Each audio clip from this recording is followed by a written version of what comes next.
কথা বলতে গিয়ে আজকে তো আটকে যাচ্ছে কথা। অর্থাৎ মানুষ কাঁদে দুই সময়, একটা হচ্ছে অত্যন্ত আনন্দে আর একটা অত্যন্ত কষ্টে। আজকে যে সময় এ সময় আসলে কথা আটকে যাচ্ছে, কথা আনন্দে কথা বের হচ্ছে না, চোখে অটোমেটিক পানি চলে আসতেছে। আমার এখানে যারা বসে আছে সবাই আমার সন্তান সমূহ, এবং আমি আমার সাধ্য অনুযায়ী চেষ্টা করি সবাইকে আমার সন্তানের চেয়েও যেন বেশি আদরে দেখতে পারি, রাখতে পারি। আমার যে সকল উস্তাদরা মাদ্রাসাতে খেদমতে নিয়োজিত আছেন, যে সকল অভিভাবকরা সবসময় পরামর্শ দিয়ে সামনে রাখেন থাকেন, তাদের সবাই সামনে দাঁড়িয়ে আমি যদি কথা বলতে পারতেছি, এই জন্য মহান রবের দরবারে শুকরিয়া আদায় করি। সবাই বলে আলহামদুলিল্লাহ। আমার ভাই বলে গেলেন এটা সরিষা ক্ষেতের বাগান। আসলে সরিষা ফুলের মতো সবার মাথায় টুপি পাগড়ি, কত সুন্দর নুরানি চেহারা, সবার চেহারাগুলো জল জল করতেছে। কোরআনের আলো যেখানে থাকে সেখানে একই আলো বাড়ে না কমে, এই আলো আরো বেড়ে যায়। নুরানি আলো যেটা, এটা আরো বাড়তে থাকে। যাও, কথা বেশি বাড়াবো না, এমনিতেই কথা সত্যি কথায় আটকে আসতেছে। কথা মানে চরম আনন্দে বাচ্চা থেকে তামিম ছোট একটা ছেলে, ও অনেক ছোট বয়সে এই মাদ্রাসায় ভর্তি হয়েছে। সেখান থেকে চেষ্টা করতে করতে আজকে আল্লাহ তারে হাফেজ হিসেবে কবুল করেছে। আমরা চাইবো শুধু একা তামিম নয়, তামিমের জীবন কেবল কিন্তু শুরু হলো, শেষ হলো না। তামিম হাফেজ মানে কি শুরু হলো না শেষ হলো, কেবল শুরু হলো। সুতরাং ওর শুরুটা যেন আরো ভালো আরো ভালো আরো ভালো হবে যায়, মানে যে ভালোর কোনো বিশেষণ আমরা দিতে পারবো না, আল্লাহ যেন সেরকম ভালোর অবস্থানে নিয়ে যায়। এবং আমি চাই তোমরা যারা এখানে সামনে বসে আছো সবাই একজন তামিম তৈরি হয়ে যাবে, কেউ হাফেজ ছাড়া এখান থেকে ফিরবে না। যখন আমি ভর্তি হয়েছি মানে কি, আমার ভাই কিন্তু কষ্ট বলে গেল যে তার আরো বাচ্চাগুলো ছিল তারা শেষ করতে পারে নাই, এটা মনে কষ্ট আছে না? আমরা সবাই চাইবো যে এই কষ্ট যেন নিয়ে কেউ না যায়, কোনো বাবা মা এই কষ্ট না পায়। আমরা সন্তান হিসেবে কি এটা পারবো না? তোমরা যারা পড়তেছো চেষ্টা করতেছো, ইনশাল্লাহ চেষ্টার মাত্রা আরো একটু বাড়াতে হবে। বাড়িয়ে দিলে আজকের মতো তামিম যেমন সামনে দাঁড়িয়ে কোরআন তেলাওয়াত করে শেষ সবক দিয়ে হাফেজের সবার কাছ থেকে দোয়া নিচ্ছে, পরিবারের লোকের কাছ থেকে, উস্তাদদের কাছ থেকে, সবার চোখের কি চোখের মনি হয়ে গেছে না এখনো? আমরা চাইবো এখানে যারা আমরা উপস্থিত আছি সবাই এরকম একদিন আসবে, এরকম যেন হয়ে যায় সবাই আমরা হাফেজ হয়ে গেছি, সবাই বড় আলেমে পরিণত হবো। আল্লাহ যেন আমাদের সেই দিন করে দেয়। এজন্য আমরা আল্লাহর কাছে দোয়া করব, সবাই প্রত্যেকের জন্য দোয়া করব। একটা জিনিস সবসময় মাথায় রাখতে হবে, মানুষ পারে না এমন কোনো কিছু নাই। আল্লাহ পাক দুনিয়াতে মানুষ পাঠিয়ে কি তার ভিতরে আশরাফুল মাখলুকাত করে দিয়েছে না, সৃষ্টির সেরা জীব করে দিয়েছে। আমরা বলি 18,000 মাখলুকাত, 18,000 সৃষ্টির জীব আছে, তার ভিতরে মানুষ শ্রেষ্ঠ জীব। সুতরাং এই মানুষ পারে না এমন কোনো কিছু নাই। মানুষের মস্তিষ্কে আমরা অনেকে সাধারণ ভাষায় বলি ঘিলু আছে না, ঘিলু, তোমরা ঘিলু চেনো? ওই যে বাজার থেকে যখন ছাগলের মাথা গরুর মাথা কিনা হয় তখন আমরা ঘিলু খাই না। এই ঘিলু কিন্তু মানুষের মাথাটা পৃথিবীর সবচেয়ে বড়। কত বড় বড় প্রাণী আছে না, হাতি অনেক বড়, হাতির চেয়ে কিন্তু মানুষের মাথার ঘিলু বড়। হাতির মাথার ঘিলু কিন্তু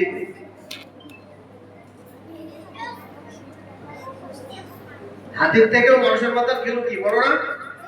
মানুষ হাতির পিঠে চড়ে থাকে কি করে? এই বুদ্ধি দিয়ে, কারণ মাথার ঘিলুটা অনেক বড়। এই ঘিলুর সাথে যোগ থাকে সাইনাপ বলে, তারা বৈজ্ঞানিক সূত্র বলে সাইনাপ। এই সাইনাপটা মানুষের বয়সের সাথে সাথে কমতে থাকে। তোমরা যারা এখন ছোট আছো তোমাদের ভিতরে 6 থেকে 10 বিলিয়ন সাইনাপ দিয়ে একটা ব্রেন ঘিলু তৈরি হয়, 6 থেকে 10 বিলিয়ন।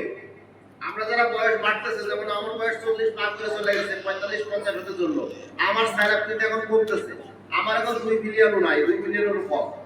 তাহলে কি আমার সাথে তোমার শক্তি বেশি না? এই কথা মাথায় রাখতে হবে যে তোমার ভিতরে তোমার মস্তিষ্কে সাইনাপ অনেক বেশি আছে। আর সাইনাপ অনেক বেশি থাকার কারণে তুমি যেটা পারো আমি সেটা এখন পারতেছি না, কারণ আমার বয়স বেড়ে গেছে, আমার সাইনাপ কমে গেছে। ঠিক তোমাদেরও চিন্তা রাখতে হবে যে এই যে বৈজ্ঞানিক সত্য যেটা বলে দিলাম,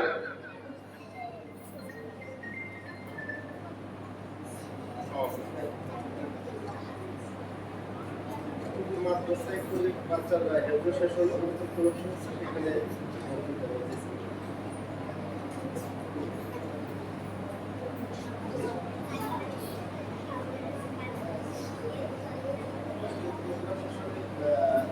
সমাজসেবা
দুঃখিত, আপনার একটা জরুরি ফোন থেকে রিসিভ করতে হয়েছিল।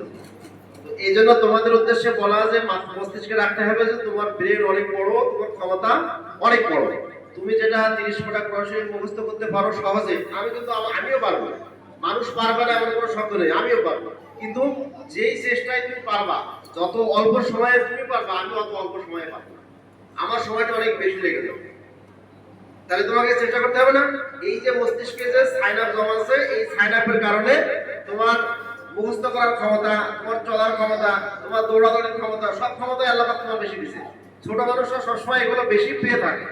এই জন্য তোমাদের কাছে চাওয়া হচ্ছে প্রতিনিয়ত চেষ্টা করবো। চেষ্টার মাত্রাটা আর একটু বাড়িয়ে দিলে দেখা যাবে তামিমের মতো তোমার হতে মোটেও সময় লাগবে না। যত খুব অল্প সময়ে তুমিও তামিমের মতো হয়ে যাবা। তামিম আজকে তামিমের নামের আগে হাফেজ দেখতে পারতেছে, তার মানে কি ও কিন্তু দুনিয়া এবং পরকালের পথ সুগম করে ফেলেছে। অলরেডি সুগম করে ফেলেছে না, সহজ করে ফেলেছে। দুনিয়া এবং আখিরাতের পথ সহজ করে ফেলেছে।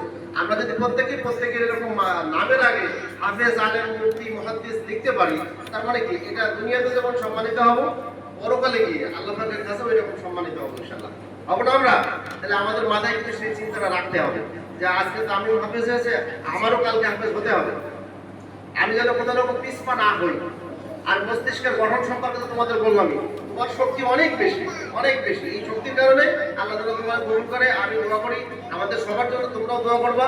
তামিমের জন্য বিশেষ দোয়া সবাই করবে, যাতে করে আল্লাহ তাআলা বিশেষ আলেম হিসেবে কবুল করে নেয়। অনেক বড় মাপের আলেম জন্য হতে পারে। সেই সাথে পরিবারের লোক যারা আছে সবার কাছে একই অবস্থায় আমি, যেহেতু তামিমের পরিবারের লোকজন আছে, আমরা উস্তাদরা যারা আছি মাদ্রাসা পরিচালনার স্বার্থে, মাদ্রাসা চালানোর স্বার্থে অনেক সময় আপনাদের সাথে অনেক রকম কথাবার্তা হতে পারে, অনেক যোগাযোগের ঘাটতি হতে পারে। এই যদি কোনো রকম দোষ ত্রুটি আপনাদের মনে থেকে থাকে, দয়া করে আপনারাও ক্ষমার সুযোগ দৃষ্টিতে দেখবেন। এবং আমরাও আশা করবো আজকে তামিম হাফেজ হয়েছে, আপনার আরো একটা সন্তান নয়, আপনার আশেপাশে আরো যতগুলো সন্তান আছে সবগুলো আমাদের কাছে দিয়ে আমাদেরকে চেষ্টা করার সুযোগ করে দেবেন। আমরা যেন আপনার সন্তানের জন্য এরকম চেষ্টা করতে পারি। সেই সাথে সাথে আমাদের ভুল ত্রুটিগুলো কোথায় হচ্ছে আপনাদের দৃষ্টিতে যেটা দৃষ্টিগোচর হয়, আমাদেরকে অবহিত করে আমাদেরকে সহযোগিতা করবেন। এই আশাবাদ ব্যক্ত করে আমি আমার বক্তব্য শেষ করছি। আসসালামু আলাইকুম।